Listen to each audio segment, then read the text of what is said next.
How do I do it all? The Brezza gives me the power.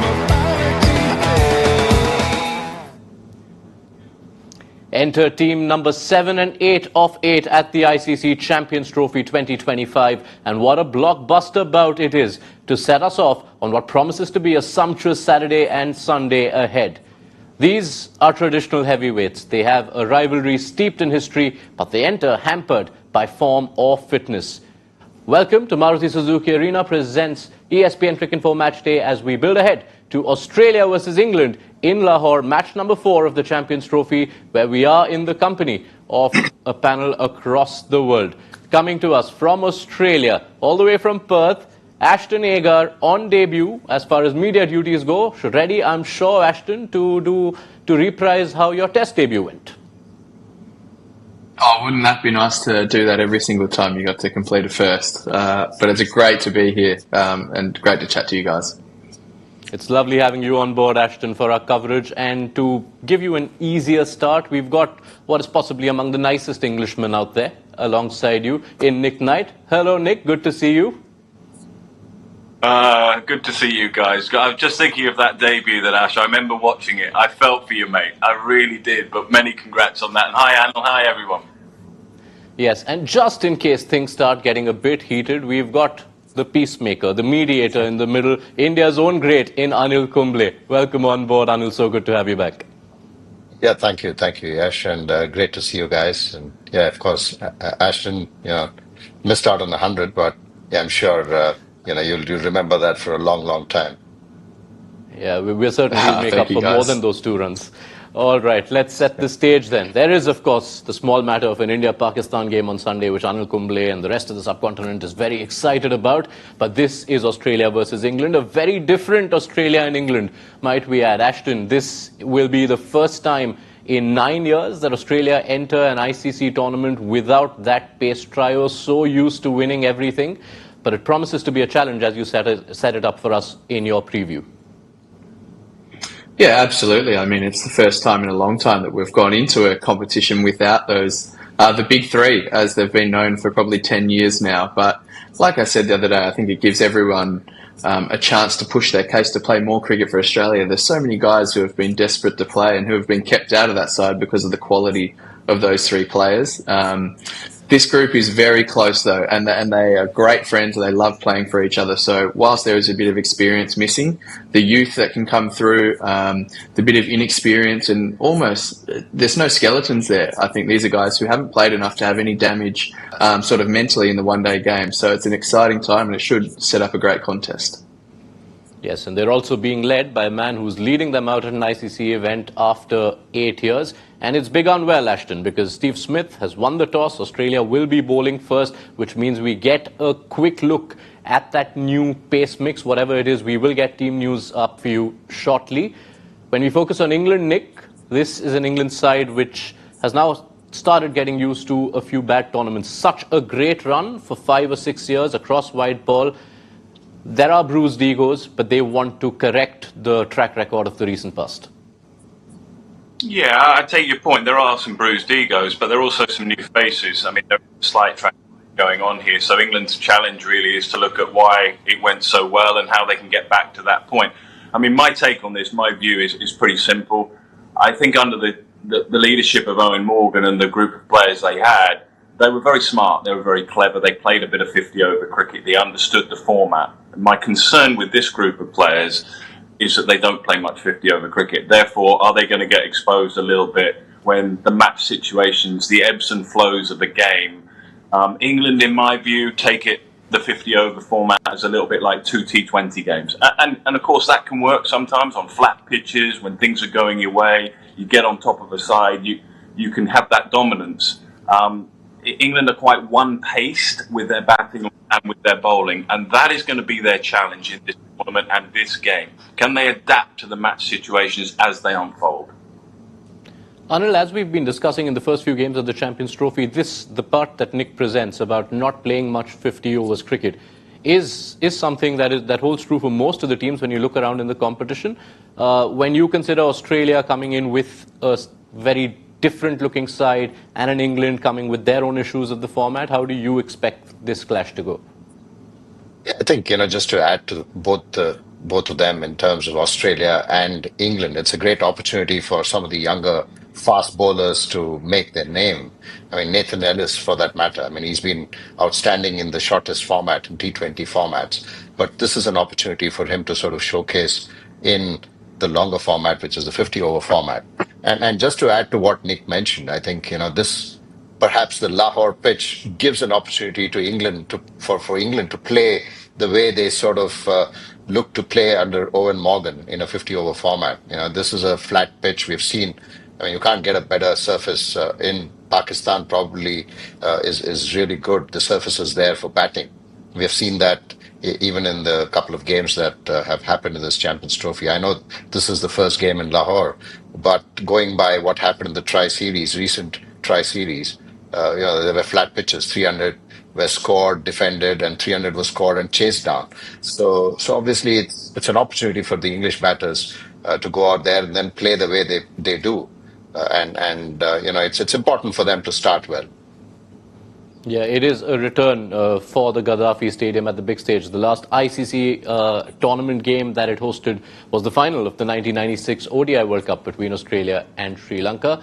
Nick brought up England's ODI fortunes. That is where we want to start. There is the coincidence. You can see that from the time Owen Morgan left the stage, you have seen a drop-off in the numbers. You look at how astoundingly good England were in men's ODIs for a 5-6 year period, which saw them make a semi-final of a Champions Trophy, which saw them win an ODI World Cup. That win rate was in the 70s. You see 2022 onwards, you can also see that they play a lot less cricket, as Nick Knight mentions, and that win rate is at 42. Nick Knight, I'll come to you with that. What's the way for England to rediscover their mojo in this format? Well, without repeating myself, a little bit like I said just a moment or so ago, the one thing you know with England, that they're a hugely talented group of players. All the teams have got hugely talented players. They can take a game away from you. They're impact players. But that you never question with England. I mean, what you will sometimes be concerned about as an England fan is, and it happened a little bit in the ODI series in India, let's be honest, where England got off to flying starts. They may well do the same here, I don't know. If they do, can they capitalise on that? Can they read the game situation? Can they play a certain bowler a certain way? Can they see how many bowlers have come? Can they work out how many overs a bowler bowling really well has got left? Can they kind of dictate terms a bit in the middle? Are they still vulnerable against spin? Yes. So, how are they going to negotiate? Rotating the strike, all these sorts of things. And when you're playing spin, England talk a lot about hitting boundaries. They go back to being one pace. But for me, and Adam will talk probably better than me on this, but as a batting perspective, you want to rotate the strike. You want to share the partnership, share the load, that sort of stuff. So are England capable of doing that against Adam Zampa? That's going to be a critical and crucial moment in the game. So England batting first, can they be smart? Can they be clever? Can they read the ebbs and flows of the game? Anil? This is the first tournament with Brendan McCullum uniting his roles as red ball and white ball coaches. Just take it forward. Yeah, I think, today modern day cricketers are sort of playing a lot of T20 formats. And that's something that Nick alluded to. How do you sort of read the game in those middle overs, especially when you have to just bide your time and not necessarily go hammer and tongs every ball. We know the capabilities of the English batters in terms of boundary hitting skills, but just to ensure that the partnership that they get is not a 20-30 partnership, but it's a longer, sort of tenure at the crease. You need those 50, 60, 100 partnerships in one day cricket. And we've already seen in the last 4 games, there have been centurions. There have been hundreds in every game, and that's something that England need to do. If someone gets off to a good start, he needs to ensure that he gets 100 for his team and then bats longer, goes deeper, beyond the 30-over mark, and not just go there and then get those good starts, first 10 overs, get off to a good start, and then get out, and that starts putting pressure on the batting lineup because they seem to have figured out how to hit boundaries, but they need to slightly battle longer in this game. And I feel that this surface in Lahore will give them that opportunity to ensure that they go back to their good old days of getting those 350 plus scores when they played one-day cricket. Ashton, I want to bring in your view more broadly as a present-day cricketer when it comes to the challenge of these formats. You play such little ODI cricket these days. Initially, we felt for so many years that, okay, ODIs and T20s are the closer format, but perhaps at times you have to consider some phases of an ODI game as closer to a test match almost? Absolutely. I think, to echo the thoughts of Nick and Anil, reading the game appropriately is everything in the one-day format.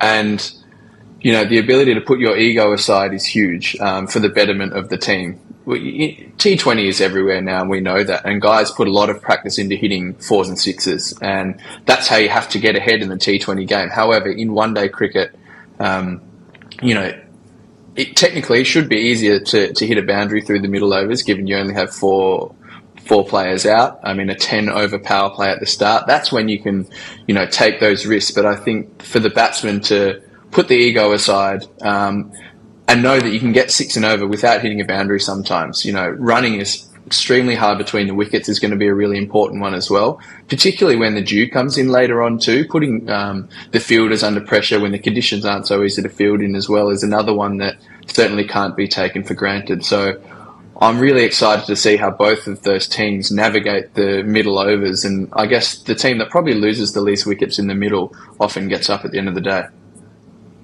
Right, so we're going to see how all of that is going to pan out. We do know the news from the toss. Australia are the ones who will bowl first, which means England. Let's see if they can follow what Nick Knight is hoping to see from them. We have known their 11, but let's just confirm that to our viewers. England had named their team 2 days prior to this Champions Trophy opener of theirs against Australia. And you've got Jamie Smith, who will bat at number 3. It has been confirmed, who will also be wicketkeeper.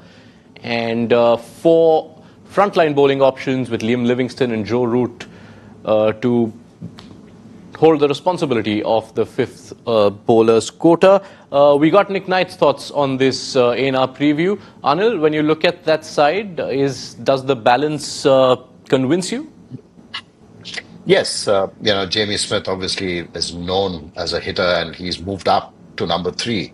But, you know, I still feel, again, there is enough quality there. We know the ability of these players, whether it's Phil Saul, Josh Butler. Ben Duckett has been in good form. He's a good player of spin as well. So it's important that someone like a Ben Duckett, since he's in good form, he needs to get those hundreds for England. And then Josh Butler can come in by the 30th over or the 25th over, and then, you know, literally take the game away from Australia. Joe Root is a great addition for them because I think he's the key to England batting really deep into that 50th over. I mean, you don't want them to go like how it happened against India. So I think it's a very well-balanced team. Of course, they have the fast bowlers coming back, Jofra Archer and Mark Wood. And Adil Rashid, we know the quality of Adil Rashid in that side. Nick, just want you to inform our viewers a little bit more about what we can expect from Jamie Smith. Not a lot of List A games behind him, batted 18 times, and I believe he's only batted once at number 3. What is it that England are expecting? Well, he's a really dynamic player, very confident player, has a huge backing from Brendan McCullum. We've seen him emerge in the Test match player. I think when you look at that decision in isolation, him batting number 3, big tick for me. I like it because I think he's a player that will enjoy that position and flourish in that position. The slight downside to that is England's best player is carded to come in at number 6. I don't like that. I hope he doesn't come in at number 6. And in the preview show, we were talking about that. You know, if you're an opposition side, Australia here, you're pretty happy if Josh Butler takes little part in the contest until overs 30, 35, whatever. You don't want to see Josh Butler march in and dictate terms of the innings. So that is something they're going to have to manage carefully, how they use their resources 4, 5, 6 after Smith. I think they're slightly unbalanced, if I'm honest, because I think that Root and Livingston bowler is dangerous, is a little concern for me. However, you know, I think England might open the bowling with Joe Root. They might just try and get against Travis Head. They might just try and get through a few overs that way round. How Josh Butler uses that 5th bowling option is going to be a key part to how this contest plays out. So it's got the side and the balance of side, and Jamie Smith at 3 for me is all about Brendan McCullum. He is He wants to entertain. He wants to get his best players, back them, give them the most opportunity. He sees that in Jamie Smith. Let's be really interested to see how this plays out, because I won't be surprised if England boss this game and score 350 and dominate. It's just whether they can do that throughout the whole tournament and be consistent is the challenge, I think, for them. Right, so much intrigue around how Australia would line up, new Australia would line up with all their absentees. Let's see how Australia shape up for their tournament opener. There you have it. You've got Travis Head and Matthew Short at the top as expected. Stephen Smith, who did say at the press conference that sometimes he'll bat 3, sometimes he'll bat 4. Let's see where he ends up. You've got Marnus Labuschagne getting a game, and it is the bowling mix where they have gone ahead with Ben Washes, Nathan Ellis, Spencer Johnson as the quicks with Adam Zampa. Ashton, let me take you straight to that Australia 11. Take us through it. Was that on expected lines? What are you expecting? I would say that's the team I expected to see. I actually think it's quite a nicely balanced team. Obviously, the toss-up was going to be whether they went with Dwarshuis or Abbott. They've gone with Dwarshuis. He's a really dynamic player. I mean, he also gives some really great lower-order hitting ability, and he's been smacking them out of the park at will recently too. And a bit of a different bowling option to Sean Abbott too. So that's nice to see. The one player I'm really excited to see play is Josh Inglis. I think these wickets suit his game perfectly. The ability to change gears through the middle, navigate spin really nicely, and then up the tempo in the back end of the innings. I've seen him do it a lot of times at state level in the Big Bash. He's made 2 T20 international hundreds, but I know he's wanted for a long time a longer crack at the one-day format. And I see him as, probably the key batsman in Australia's batting order. Him and Steve Smith, navigating those middle overs and setting up a platform for Australia to use their hitters at the back end. All right. And the pacers they have picked, that is where a lot of the intrigue lay. Why don't you take us through the pace mix? I mean, viewers, especially in this part of the world, have seen a bit of Nathan Ellis in the IPL and other leagues. But when it comes to the two left-arm seamers, Spencer Johnson spent a little time in the IPL last season. What can you tell us about the likes of Spencer Johnson and Ben Washes and how they will adapt to 50 overalls? I think Spencer is a special cricketer. He has the ability to bowl with effortless pace. He sort of ambles in. He's got a very classical, free-flowing action, but he can bowl up in the high 140s consistently when he's really putting in. He has the ability to swing the ball back down the line to right-handers and then obviously swing it away from the left-hander. So that makes him really dangerous. The other thing is when he gets that seam just wrong, as Mitchell Starc does sometimes, the ball fades across the right-hander, and that's when he gets the nicks as well. So he's going to be a key wicket-taking option coming in to fill that the huge void of Mitchell Starc.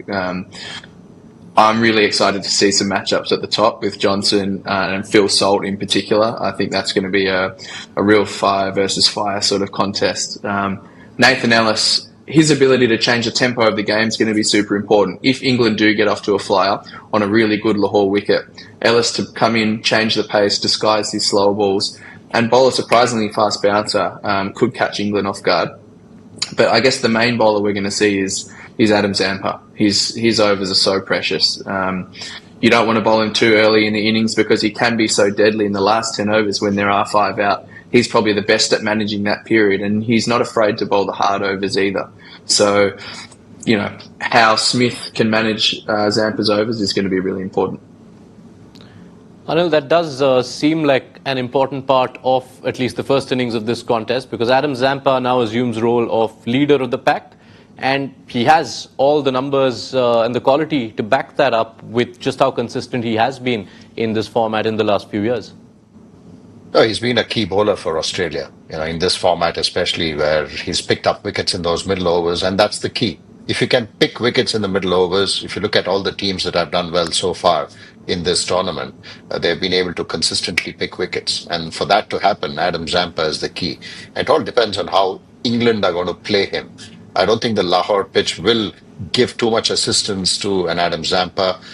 He'll still bowl wicket to wicket. He has those variations. So they just need to sort of ride those 10 overs. I mean, you don't want to try to boss over a Zampa. And then, there are other bowlers who are all probably, inexperienced as well. So you can take a toll on them. And if England can get through not with too much damage from Adam Zampa, then I think they'll put up a big score. But for Australia, I think it's crucial that Adam Zampa gets wickets in those middle overs for them. Nick, one of the challenges for Zampa will be that this is not a venue that has proved to be that favourable to spin. I think there are only a couple of venues in ODIs in the last few years where spinners have a worse average.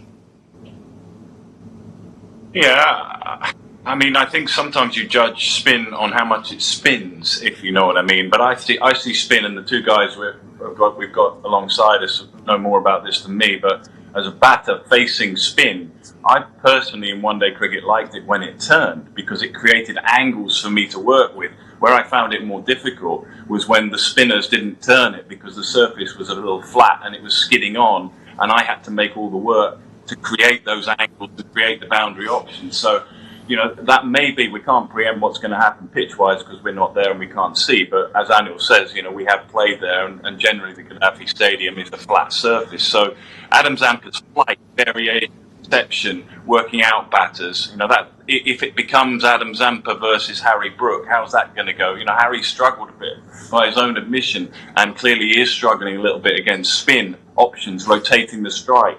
You're absolutely right, guys.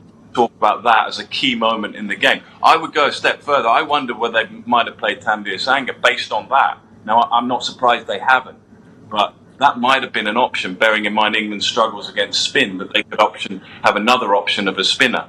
That, I think, is where, if England get through those early overs, and they may not, but if they do, that'll be a key area. Yeah, and that sets us up really nicely for our deep dive on the show, because as Nick Knight tells you, England have had massive troubles facing spin in recent years. It is what we are focusing on Crick Informed.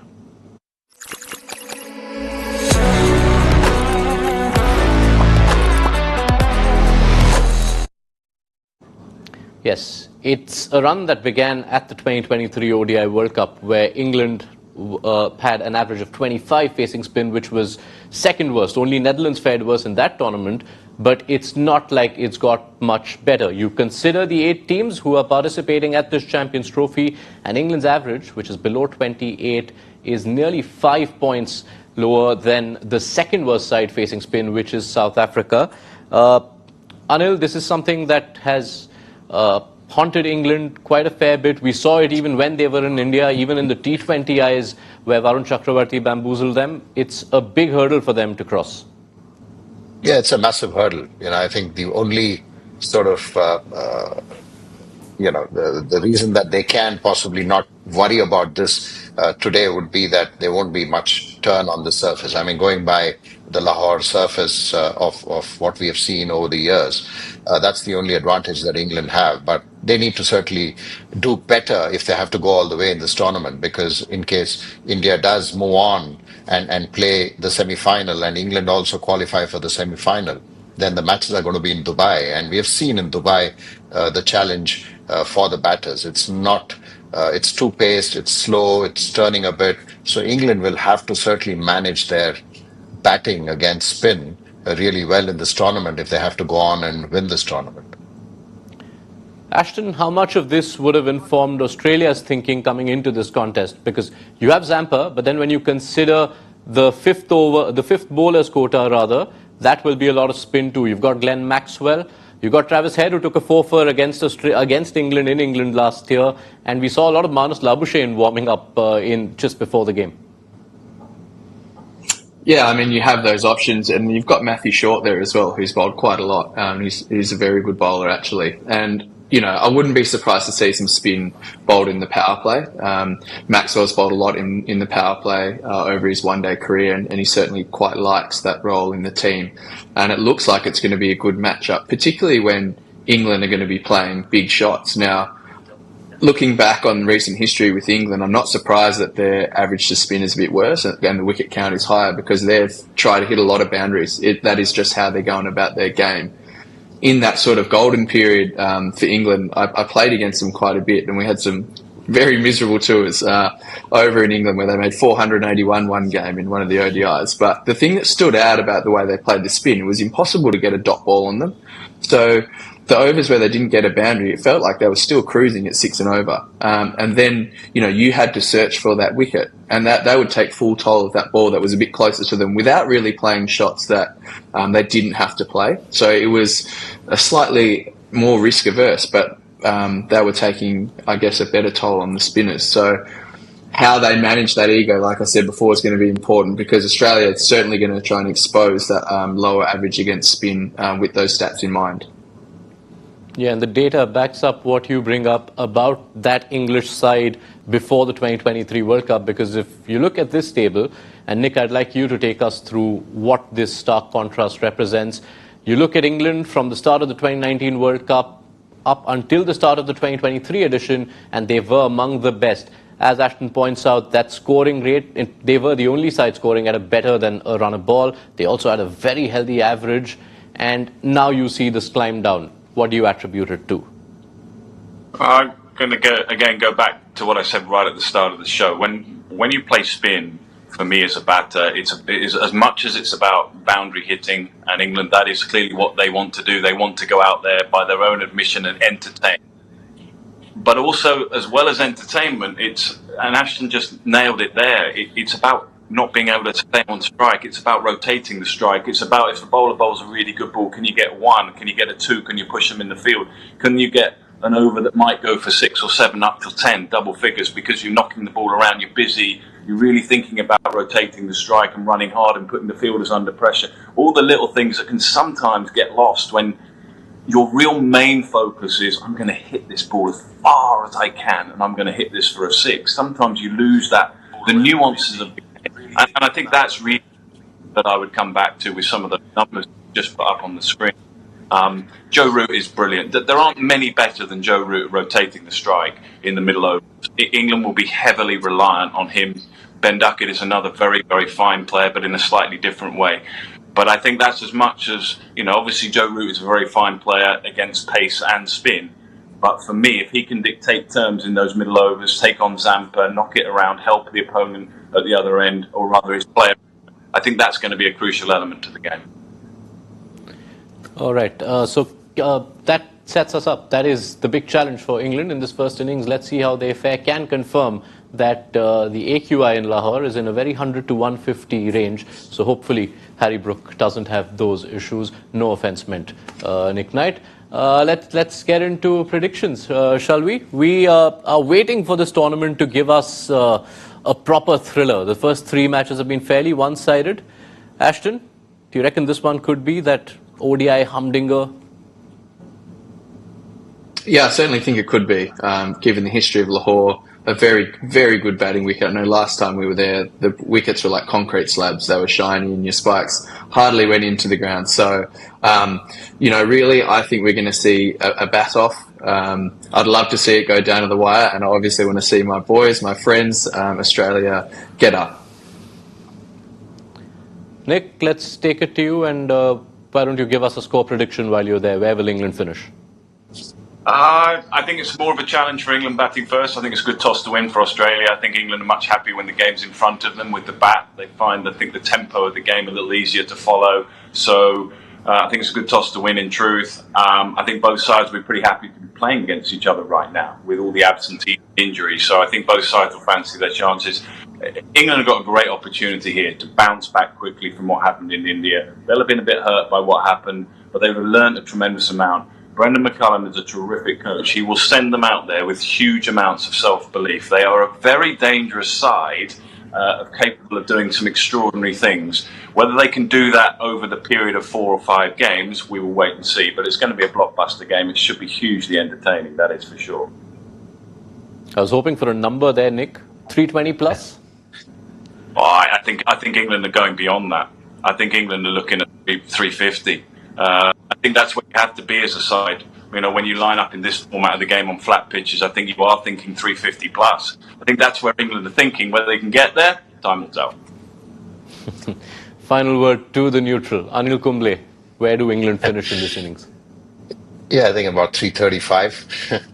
Yeah, they have a, I mean, they have a good surface. I think this is their best chance to bat really well. I know they're not used to batting first. They prefer runs on the board, but it's important that they get off to a good start and get those runs. In this tournament, they've been hurting since the World Cup. They were defending champions when they came, but they didn't really do well in that World Cup. And since that, it's been downhill for England. They haven't won a single series. So they need to start well in this Champions Trophy. They're capable of that. And you can't ask for a slightly inexperienced Australian attack. All right, we will leave it there. Thank you so much, Anil Kumble, Nick Knight, Ashton Agar. Been a pleasure setting this game up with you fine gentlemen. Let's see how it all plays out. These gentlemen will be with us through the day, so be sure to be back with us at halftime on Maruti Suzuki Arena presents ESPN Cricinfo Match Day.